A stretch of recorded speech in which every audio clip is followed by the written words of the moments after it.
dalam Wali Songo itu atau kita juga mengenal yang masih banyak di perjenjangan misteri, yaitu tentang Syekh Siti Jenar.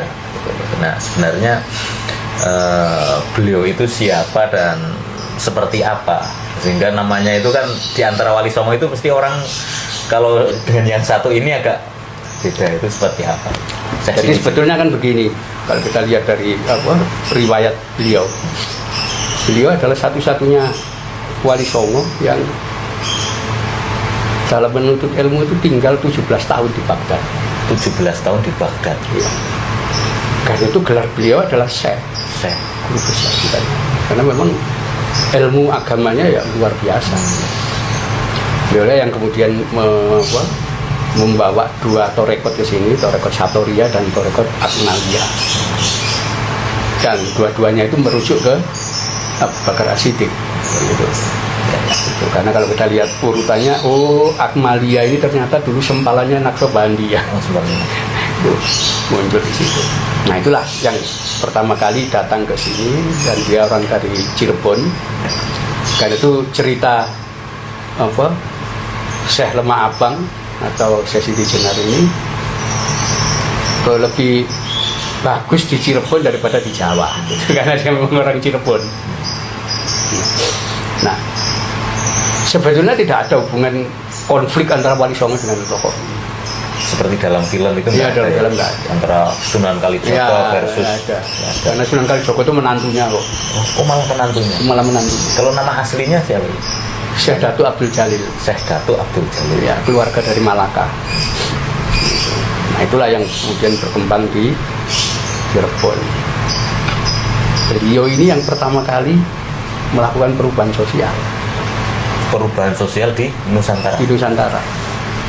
Dalam bentuk zaman kuno, ya, sampai zaman era Wali Songo Demak macam-macam itu, masyarakat itu terbagi dua komunitas masyarakat. Satu, masyarakat yang tinggal di dalam keraton, itu disebut golongan Gusti. Masyarakat di luar keraton itu disebut dengan golongan Kawula. Gusti itu tuan, Kawula itu budak. Karena itu Kawula tidak punya hak milik. Tidak ada. Semua adalah milik raja. Nah ini besar ini pengaruhnya ini. Ya. Jadi kita sering dengar cerita-cerita legenda macam-macam itu, ya. Dimana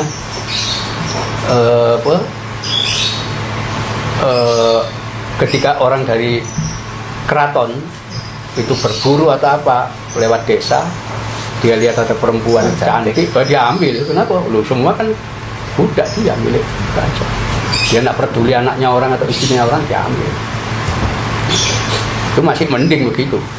Orang masih bisa memaklumi. Oh iya kan. Yang sudah susah itu kan gini. Ketika pihak istana, keraton itu membangun bangunan-bangunan besar.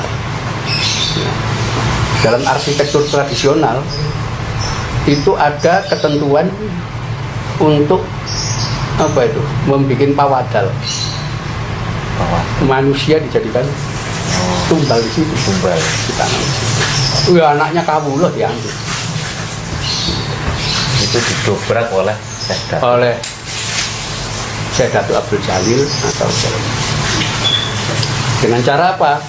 Beliau pertama kali mendirikan desa Lemah Abang di Cirebon sana. Di mana di dalam pendirian desa itu beliau nyatakan penduduk Lemah Abang bukan Kawula, tapi masyarakat. Jadi kata-kata musyawarah, orang yang bekerja sama sederajat yang bekerja itu, dan mereka ada perbedaan dengan Kawula. Apa perbedaannya? Itu dua kosakata yang tidak ada di dalam bahasa lokal kita, tidak ada. Masyarakat itu punya hak dan milik. Hak tanah, hak dan milik, hak keluarga, hak agama, hak macam-macam itu dia punya hak dan punya milik. Nah sementara Kawula tidak punya. Nah ini yang ketika berkembang, ya, Udah di desa lemah apeng banyak. Gitu. Zaman itu ada sekitar, iya, politik kerajaan. Itu kerajaan loh. Bingung ini gimana ini. Ya. Kok mulai ada orang punya hak milik, punya binian. Gitu. Terjadilah konflik, sering konflik. Ketika petugas kerajaan mau ngambil anaknya warga, lawan sama orang-orang lemah apang. Gitu. Karena itu kesannya lemah apang itu ekstrim, pemberontak dan sebagainya karena betulnya perubahan sosial itu. Ada kata tidak ada kelompok yang komunitas baru yang disebut masyarakat ini, kita nggak kenal istilah masyarakat itu, nggak ada. Tetap kawulo. Artinya sampai sekarang kita nggak mengenal hak milik. Ya, nah itu konflik yang muncul saat itu. Itu justru Syekh Datuk Kahfi itu yang perubahan secara radikal. Iya, yang radikal itu. Kita jadi mengenal ada masyarakat, ada rakyat, kata-kata rakyat macam-macam itu dari situ awalnya. Sebelum itu tidak ada. Mungkin karena itu juga ya namanya itu dalam sejarah-sejarah di loh yang bikin babat, cerita babat itu kan wong keraton. Ya pasti negatif terhadap orang yang merugikan keraton. Nah itu konfliknya di situ. Jadi sebetulnya secara konflik nggak ada antara Wali Songo dengan kalau terkait itu manunggaling kawula Gusti itu apakah tidak ada, maksudnya tidak ada perbedaan antara Gusti dan kawula, kesetaraan gitu atau gimana dimaksud? Sunan Giri itu semua naskah-naskah yang kita kumpulkan.